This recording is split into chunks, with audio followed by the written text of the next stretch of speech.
My name is Damien Chapman, and this is the story of my life. Well, the most interesting part of it. Now, I know you clicked on this story to see me in Equestria, but that starts next chapter. This just gives me a little bit of backstory. I was 15 years old, and in grade 9, I had dyed dark blue hair with hazel eyes that switched between brown and strangely bright yellow. My hair used to be brown, but I didn't like it like that. I was going to unveil my hair when something happened. I'll tell you about that later. I had a Michael Hill watch and a very cool-looking ring, as well as a necklace with a small diamond in the center of it. I had black BMW glasses that are thick even when condensed. I was wearing a white sweater with a striped blue, white, and green jacket that are striped horizontally. It was very close to summer, and everyone thought I was weird since I still was wearing my winter jacket. I have to agree, except for two reasons. One, I love how much storage I have in it. It holds everything I need for wherever I need to go. For example, it holds a first aid kit, a survival knife, and my wallet. I also had headphones in it that I brought everywhere. Two, it was basically my self-trademarked look. I was wearing green shorts with black shoes. I had a large backpack that was filled to the brim with stuff that didn't have anything to do with school. I had a portable TV case with my Xbox in it. I also had a bunch of food in it just in case I need it. I had everything I would possibly need to survive out in the wild for a week. You can probably guess that I was a very big nerd having all these precautions. This was true enough, but I was not a nerd academic-wise, but video game-wise.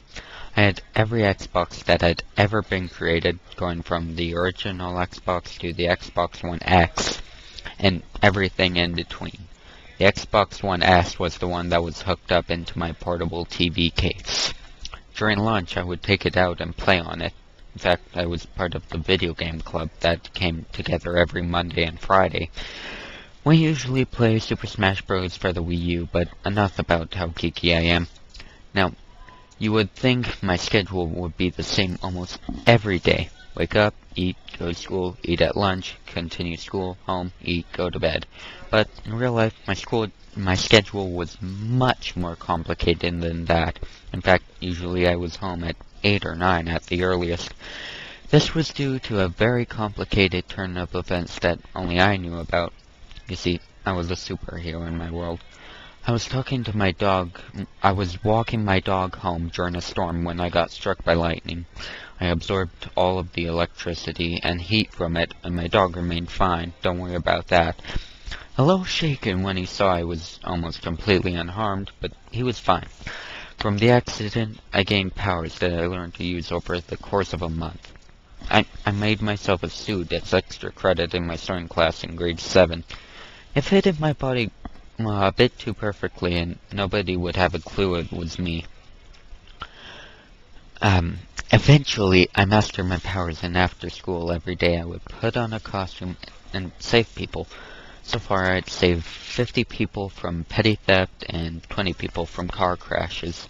I didn't have an arch nemesis since I was a little-known hero, plus I didn't fight my crime in a major city like New York or even Toronto. I worked in Medicine Hat, where I lived almost all my life. Nobody knew I was the one saving them. In fact, they rarely even saw my costume as I saved them so fast. I never talked when I had my mask on since I didn't have a voice manipulator embedded in it. I needed to find the technology to do that. But I also had many other secrets that only my very close friend knew about. Not even my parents knew about them. You may find that weird, but I had always had trouble letting my parents into my life.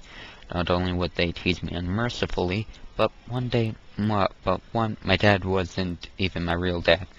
I don't hold that against him, don't get me wrong. In fact, I like him.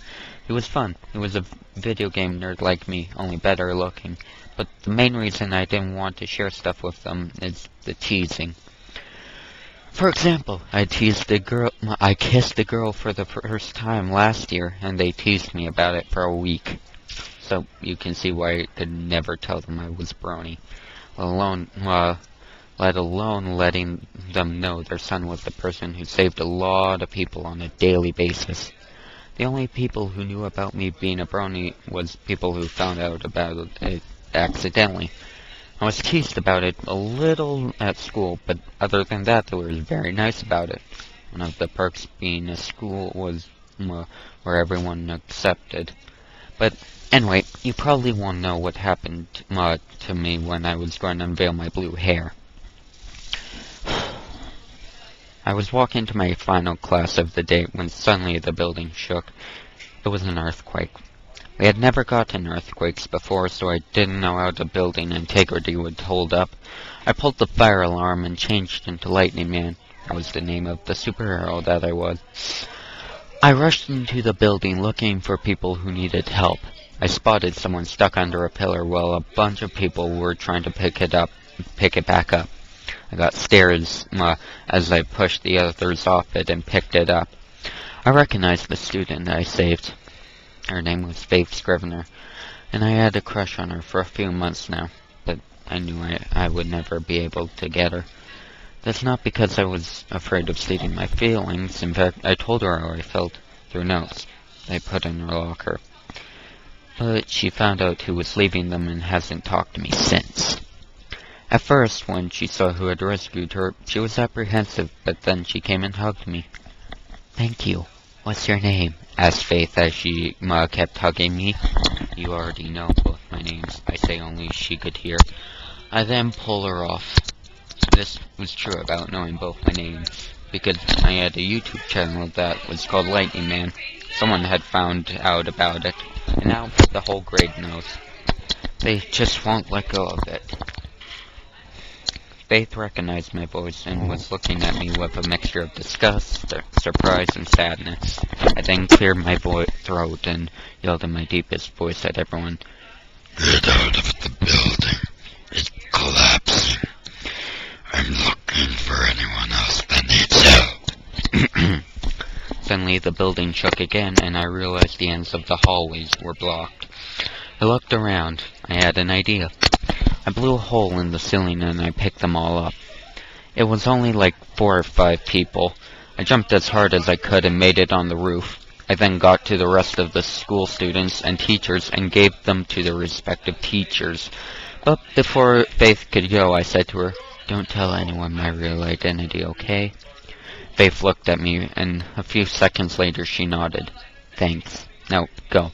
I still need to see if there is anyone else in there." I looked around the school once more and saved 3 more people, and when I brought them out, the teachers did the roll call. But my homeroom teacher, Miss Martin, realized I wasn't there. "Damien, where are you?" she called. I went to her and said in my deep voice, "Don't worry, he's safe." "I'm his teacher, and I'm responsible for him," she said back to me. I sighed and said, "One sec." I went and got my backpack from out of the collapsing building. I changed and came out to the back of the school.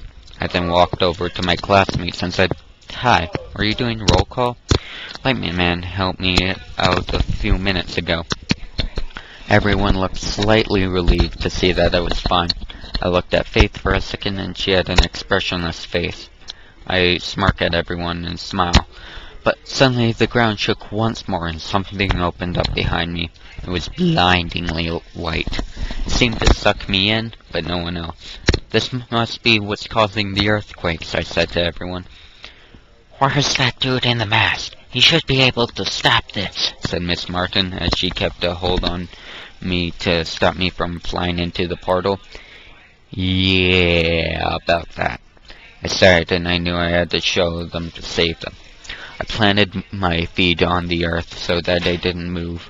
I then opened up my backpack and brought out my mask. I put it on and they saw it fitted me perfectly.